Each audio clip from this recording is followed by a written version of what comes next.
In this movie, we'll introduce you to the SideCAR Constraint Window. The SideCAR Constraint Window includes all the features of SideCAR in one integrated view. For these example movies, we'll show you how to work with your constraints using just the SideCAR Constraint Window. First, we'll open up SideCAR. And I'm going to go ahead and pin SideCAR. Open it again and select Constraints to open the constraint window. Once it's opened, I can go down to the tray and toggle between Capture and the constraint window to put the active window on top and visible. In a two-monitor system, you can run the constraint window on a separate monitor and capture on the other monitor and have both visible and working at the same time. The constraint window is organized similarly to Constraint Manager for your familiarity, but also includes parts and pins in the single display. You can select different object views using the tabs along the lower edge of the window. Here's parts and pins. The net tabs are organized with additional menus similar to the worksheets in Constraint Manager.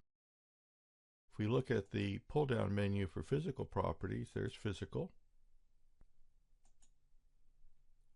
Here's our diff pair definitions and diff pair objects.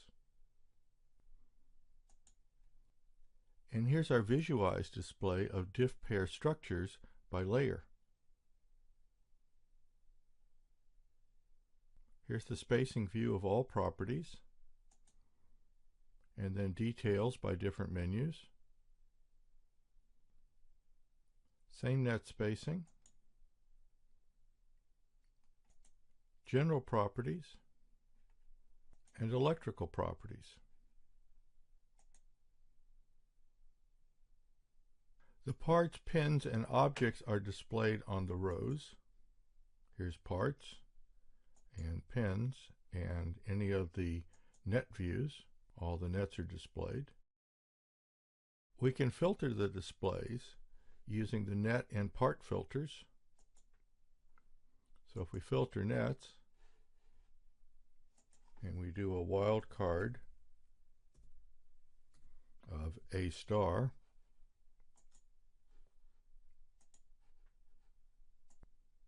the constraint window now displays just the filtered nets, and we can filter the parts the same way. I'll go back and reset to show all nets.